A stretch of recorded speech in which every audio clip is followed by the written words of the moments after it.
Hi friends, ഇന്ന് നമുക്ക് chocolate sponge cake എങ്ങനെയാണ് തയ്യാറാക്കാൻ നോക്കാം. അപ്പോൾ അതിനുവേണ്ടി ഞാനിവിടെ ഒരു കപ്പ് മൈദ എടുത്തിട്ടുണ്ട്. അപ്പോൾ മൈദ ഒന്ന് അരിച്ചെടുക്കണം. അതിന് മുന്നായിട്ട് നമുക്ക് ഇതിൽ നിന്ന് 2 ടേബിൾ സ്പൂൺ മൈദ ഒന്ന് മാറ്റി വയ്ക്കാം. ഈ 2 ടേബിൾ സ്പൂൺ മൈദ മാറ്റി വെച്ചതിന് പകരമായിട്ട് 2 ടേബിൾ സ്പൂൺ കൊക്കോ പൗഡർ ഇട്ട് കൊടുക്കാം. പിന്നെ നമുക്ക് 1 ടീസ്പൂൺ ബേക്കിംഗ് പൗഡർ ഇട്ട് കൊടുക്കണം. പിന്നെ ചോക്ലേറ്റ് കേക്ക് ആയതുകൊണ്ട് ഒരു നുള്ള് ബേക്കിംഗ് സോഡ ചേർത്ത് കൊടുക്കാം. ഒരു നുള്ള് മാത്രം മതി. പിന്നെ ഒരു നുള്ള് ഉപ്പും കൂടി ഇട്ട് കൊടുക്കുക. അതിനുശേഷം നമുക്കിത് നന്നായി ഒന്ന് അരിച്ചെടുക്കണം. അപ്പോൾ ഒരു 3 വട്ടമെങ്കിലും അരിച്ചെടുക്കുക. അപ്പോൾ ഇതെല്ലാം കൂടി നന്നായിട്ട് മിക്സായിട്ട് കിട്ടും. അപ്പോൾ ഒരു 3-4 വട്ടം നന്നായി അരിച്ചെടുത്ത് കഴിഞ്ഞ് എല്ലാം കൂടി നന്നായി മിക്സായി വന്നു കഴിഞ്ഞാൽ പിന്നെ നമുക്കിതൊന്ന് മാറ്റി വയ്ക്കാം. ഞാനിവിടെ ഒരു ബൗളിൽ 3 മുട്ട എടുത്തിട്ടുണ്ട്. അപ്പോൾ മുട്ടയൊക്കെ റൂം ടെമ്പറേച്ചറിലുള്ള മുട്ട തന്നെ എടുക്കണം. ഇതിലേക്ക് നമുക്ക് 1 ടീസ്പൂൺ വാനില എസൻസ് ഒഴിച്ചു കൊടുത്തിട്ട് ബീറ്റർ വെച്ചിട്ട് നന്നായി ഒന്ന് ബീറ്റ് ചെയ്തെടുക്കാം. അപ്പോൾ മുട്ടയൊക്കെ ഒന്ന് നന്നായി ബീറ്റായി വന്നു തുടങ്ങുമ്പോൾ നമുക്കിതിലേക്ക് പൊടിച്ച പഞ്ചസാര ചേർത്ത് കൊടുക്കണം. ഞാനിവിടെ 1 കപ്പ് പൊടിച്ച പഞ്ചസാര എടുത്തിട്ടുണ്ട്. അത് കുറേശ്ശെ ഇതിലേക്ക് ഇട്ട് കൊടുത്തിട്ട് നന്നായി ഒന്ന് ബീറ്റ് ചെയ്തെടുക്കാം. ഇപ്പോൾ ഇതേപോലെ നല്ല ഫ്ലഫി ആയിട്ട് മുട്ടയും പഞ്ചസാരയും എല്ലാം ചേർന്നിട്ട് ബീറ്റായി വന്നു കഴിഞ്ഞാൽ പിന്നെ നമുക്കിതിലേക്ക് ഓയിൽ ചേർത്ത് കൊടുക്കണം. ഞാനിവിടെ 1/4 കപ്പ് ഓയിൽ എടുത്തിട്ടുണ്ട്. സൺഫ്ലവർ ഓയിലാണ് എടുത്തേക്കുന്നത്. അത് ഇതിലേക്ക് ഒഴിച്ച് കൊടുത്തിട്ട് ബീറ്റർ ഫസ്റ്റ് സ്പീഡിലിട്ടിട്ട് ഒന്ന് ബീറ്റ് ചെയ്തെടുക്കാം. എല്ലാം കൂടി ഒന്ന് മിക്സായി വരികയേ വേണ്ടൂ. ഒരു 5-6 സെക്കൻഡ് മാത്രം മതിയാവും.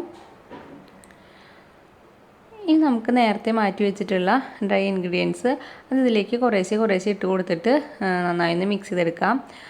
അപ്പോൾ കുത്തി ഇളക്കാനായിട്ട് പാടില്ല. നമ്മളിങ്ങനെ കട്ട് ആൻഡ് ഫോൾഡ് മെത്തേഡിൽ ആണ് ഒരേ സൈഡിലേക്കായിട്ട് ഇങ്ങനെ നമുക്ക് ഒന്ന് മിക്സ് ചെയ്തെടുക്കാം.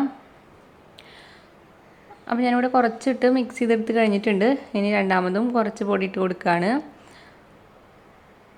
ഇതിലേക്ക് ഞാനൊരു 2 ടേബിൾ സ്പൂൺ റൂം ടെമ്പറേച്ചറിലുള്ള പാലും കൂടി ചേർത്ത് കൊടുക്കുന്നുണ്ട്. അതിനുശേഷം നമുക്ക് മെല്ലെ ഒന്ന് മിക്സ് ചെയ്തെടുക്കാം. ഇപ്പോൾ കേക്കിൻ്റെ ബാറ്റർ ഇവിടെ റെഡി ആയിട്ടുണ്ട്. ഒട്ടും കട്ടയില്ലാതെ നന്നായിട്ട് മിക്സ് ചെയ്തെടുത്തിട്ടുണ്ട്. ഇനി നമുക്ക് കേക്ക് ടിന്നിലേക്ക് മാറ്റാം. അപ്പോൾ ഞാനിവിടെ കേക്ക് ടിന്നിൻ്റെ സൈഡിലും നടുക്കിലും എല്ലാം ഓയിൽ തടവിയിട്ട് ബട്ടർ പേപ്പർ വെച്ച് കൊടുത്തിട്ടുണ്ട്. അതിലേക്ക് നമുക്ക് ബാറ്റർ ഒഴിച്ച് കൊടുക്കാം. അതിനുശേഷം നന്നായി ഒന്ന് ടാപ്പ് ചെയ്ത് കൊടുക്കുക.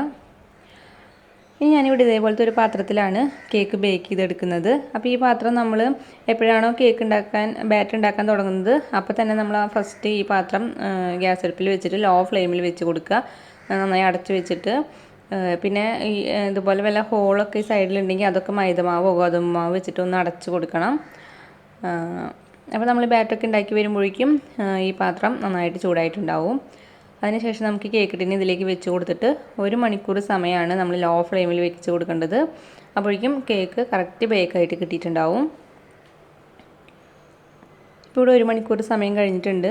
കേക്ക് കറക്റ്റായിട്ട് വന്നിട്ടുണ്ട്. മേൽഭാഗം ഒന്നും തന്നെ ഒട്ടിപ്പിടിക്കാതെ കറക്റ്റായിട്ട് വന്നിട്ടുണ്ട്. ഇനി നമുക്ക് പുറത്തേക്ക് എടുത്തിട്ട് നന്നായിട്ട് ചൂടാറുമ്പോൾ എടുക്കാവുന്നതാണ്.